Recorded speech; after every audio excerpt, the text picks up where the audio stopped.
সুকান্তদা, উত্তরবঙ্গে ভয়াবহ ট্রেন দুর্ঘটনা বারবার গত বছরও এই সময় হয়েছিল, এতজন মানুষ মৃত এবং অনেকে আহত, কি বলবেন এই পরিস্থিতিতে? দেখুন, অত্যন্ত দুঃখজনক ঘটনা। আমরা পরিবারের প্রতি সমবেদনা জানাই। মাননীয় রেলমন্ত্রী ডিপার্টমেন্টের সাথে যোগাযোগ চলছে এবং উদ্ধার কার্য শুরু হয়ে গেছে, আপনারা জানেন। আমরা পরিবারের পাশে আছি, পরিবারকে ক্ষতিপূরণও দেওয়ার ব্যবস্থা হচ্ছে এবং তার সাথে সাথে কেন দুর্ঘটনা ঘটলো, কেন একই লাইনে মালগাড়ি উঠে এলো, এর পেছনে অন্য কোনো কারণ আছে কিনা সে বিষয়ে তদন্ত হবে। আপনারা এই বিষয়ে নিশ্চিন্ত থাকতে পারেন। ইতিমধ্যেই একটা অংশ তারা অশ্বিনী বৈষ্ণবের পদত্যাগ দাবি করেছেন। তৃণমূল কংগ্রেসের তরফ থেকে বলা হচ্ছে বারবার করে রেলের এই দুর্ঘটনা এবং অশ্বিনী বৈষ্ণব তিনি রেলমন্ত্রী, তাকে দায়িত্ব নিতে হবে।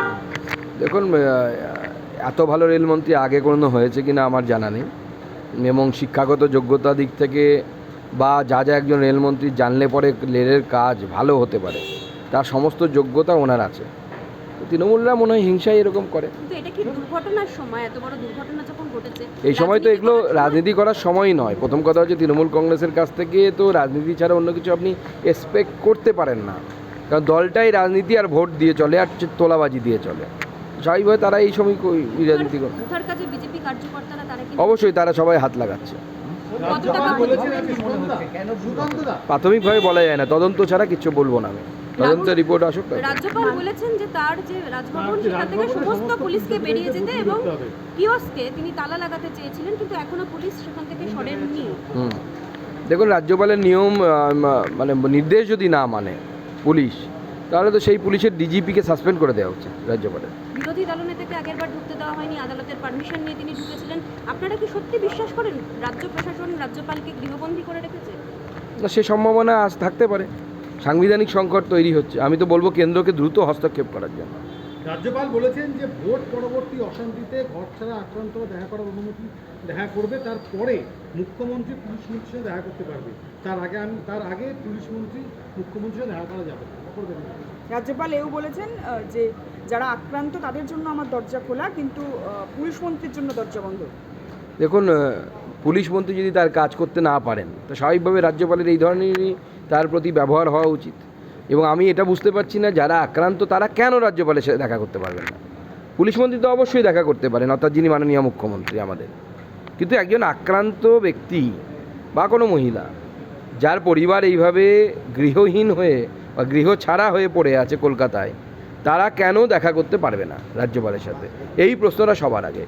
তাহলে পুলিশের পক্ষ থেকেই কি ধামাচাপা দেওয়ার চেষ্টা করা হচ্ছে যে হিংসার ঘটনা ঘটেছে? এবং আমি তো কালকে নিজের সরজমিনে খতিয়ে দেখতে গেছিলাম, সেখানে তো পরিষ্কার আমাদের কর্মীদেরকে হুমকি দেওয়া হচ্ছে যে কেন্দ্রীয় বাহিনী চলে যাক, তারপরে তোদের ব্যবস্থা হবে।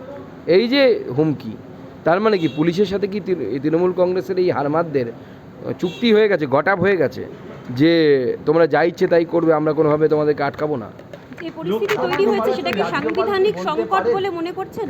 যে পরিস্থিতি তৈরি হয়েছে, অবশ্যই রাজ্যপাল যদি পুলিশকে তার রাজ্য ভবন ছেড়ে বেরিয়ে যেতে বলে আর পুলিশ যদি না বেরোয়, প্লাস মুখ্যমন্ত্রী দেখা করতে চাইছেন, রাজ্যপাল বলছেন যে আমি আক্রান্তদের সাথে দেখা করতে চাই এবং আক্রান্তদেরকে পুলিশ ঢুকতে দিচ্ছে না, তো এই সব মিলিয়ে তো একটা বড়সড় সাংবিধানিক সংকট পরিণত হয়েছে বলে আমার মনে হচ্ছে। লোকসভা নির্বাচনে টাকা আত্মসাৎ করার অভিযোগ বোলপুর জেলা। কেন বলতে পারবে না? রাজ্যপাল কার সাথে দেখা করবেন না, উনি দেখা করবেন না বলেননি এরকম তো নয়। উনি বলেছেন যে আমি আক্রান্তদের সাথে দেখা করব, তারপরে মুখ্যমন্ত্রীর সাথে দেখা করব। পুলিশ মন্ত্রীর সাথে আগে দেখা করে কি হবে? পুলিশ মন্ত্রীর কাছে যদি তিনি অভিযোগই না জানাতে পারেন বা নিচের নাগরিকদের কি হচ্ছে সেটা যদি জানাতেই না পারেন, তো আগে নাগরিকদের ফিডব্যাক দরকার, তারপরে না উনি মুখ্যমন্ত্রী বা পুলিশ মন্ত্রীকে জানাবেন। লোকসভা নির্বাচনের টাকা আত্মসাতের অভিযোগ বিজেপির বোলপুর সাংগঠনিক জেলা সভাপতি এবং নেতৃত্বের বিরুদ্ধে কর্মী সমর্থক বেশি বিক্ষোভ দেখিয়েছে। এরকম কোনো জানা নেই আমার। চলুন, ঠিক আছে, থ্যাংক ইউ। করলে জানিয়ে দেবো, করলে জানিয়ে দেবো।